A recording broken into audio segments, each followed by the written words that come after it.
Welcome back, people, to the second edition of the COVID Vinyl Conspiracy. This episode I dedicate to the late, great Riley Gale from the band Power Trip. Rest in peace. So, first cap off the rank. Nails.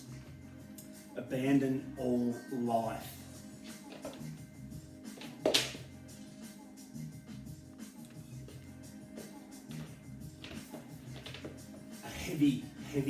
Heavy beast of an album. What on earth was somebody thinking to put this band into a category called power violence? I mean, I've heard all sorts of genres of music. Power violence. Who the fuck comes up with that shit? But Nails, I dedicate this album to you, Riley. This is heavy shit. The album's got 10 songs on it and it goes for 14 minutes. Lethal, but so necessary. So necessary.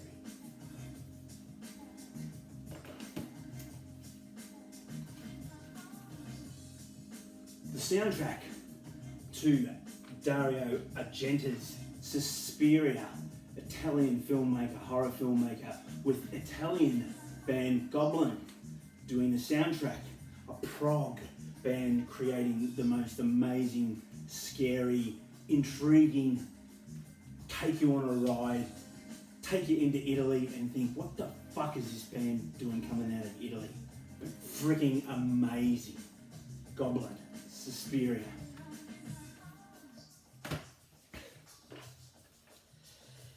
Can't just stop at one. A film made by the same Italian director, Dario Argento, called The Church. A soundtrack done by the band we just spoke of, Goblin. But they've combined that with the talents of Keith Emerson from Emerson, Lake and Palm to create a horror movie soundtrack done in 1989. So let that sink through your head. What was going on in 1989? This album should not have been put out in 1989. It is something else, and it is just The Church. The Church. Okay, got turned onto this band because it has hyperactive, crazy ass, superhuman, out of this world drummer, Zach Hill. The band is Death Grips. The album is Year of the Snitch. All I know is snitches get stitches. And this band causes so much confusion, yet intriguing sense of what the hell are these guys doing? How are they pulling it off? It's just, I'm not going to explain this. You guys go out and check out Death Grips' Year of the Snitch. Any of those familiar with Zach Hill? Whew! I had to get this because it's just got released just recently, and I've heard that they're going to be releasing, or they've re-recorded their first ever demo they did.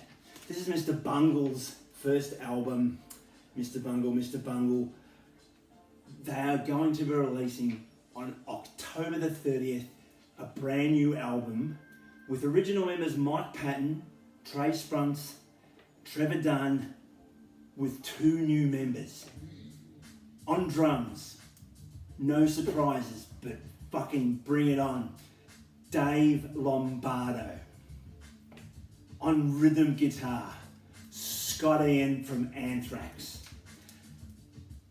The album is thrash metal interpretation of the first Mr. Bungle demo. But everyone knows this album. The first Mr. Bungle album set us on a course of curiosity and going, what the fuck? They teamed up with John Zorn and they created this thing that is absolutely beautiful. It is destroying, and it can send you into an early grave. But intriguing.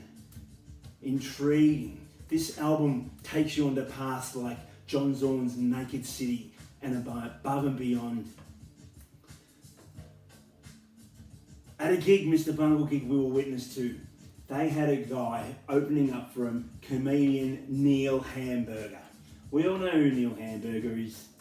And half of the crowd obviously didn't at this particular Bungle gig, that they were kept throwing shit at him. And this was his call. If you keep throwing that shit at me, I'm gonna tell Mr. Bungle to not play girls of porn. Ha ha! Yes. Oh, I love discovering new music. Goat, a band from Japan.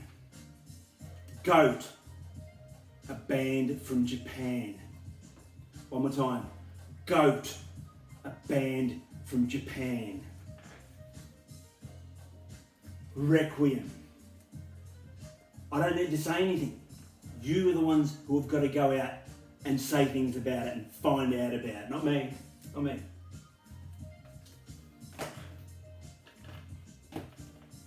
But you always need something to bring you back to this place. Nightmares on Wax, Back to Mine, a personal collection for after hours grooving. Yes, we all need that.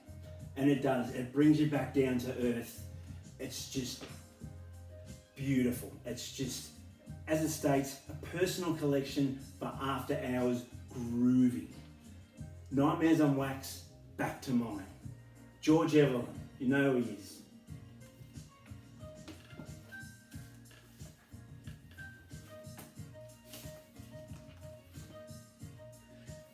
Barry Adamson, Anthology.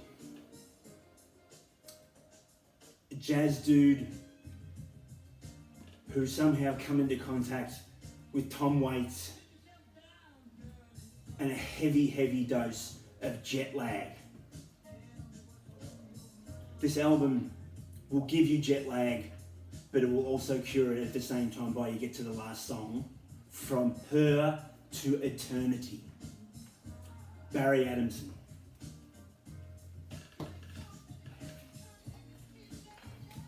Another album in a tribute to my fallen brother, Riley Gale of Power Trip.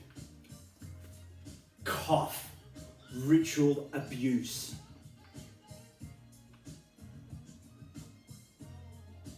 A stoner, a doom album that is just relentless in its pace.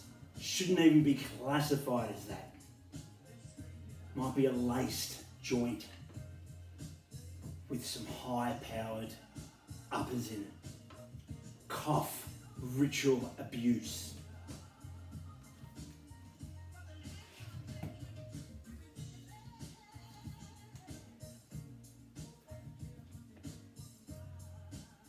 This is a tough time for us all. Sometimes it's made even tougher when you hear about people who have fallen. I only found out earlier in the week that Riley Gale had passed. 35 years old, lead singer of Power Trip, and a guy full of so much energy and spirit and just conviction that to hear of his passings was just soul destroying. Sad.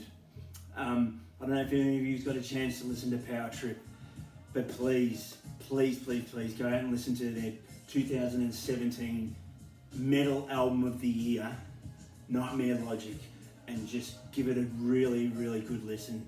If you love your metal, please listen to that album, and rest in peace, Riley. Gonna try and do this every week, but I'm not necessarily gonna buy vinyl like I did this week.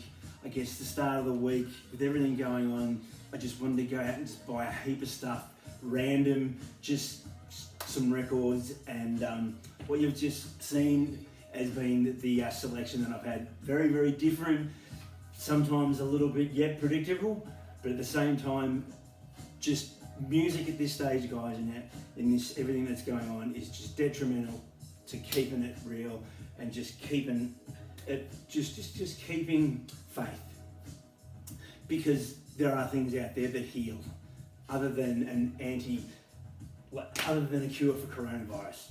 My cure is music, and you all know it because you're watching this now. Thank you so much. Stay tuned for next time.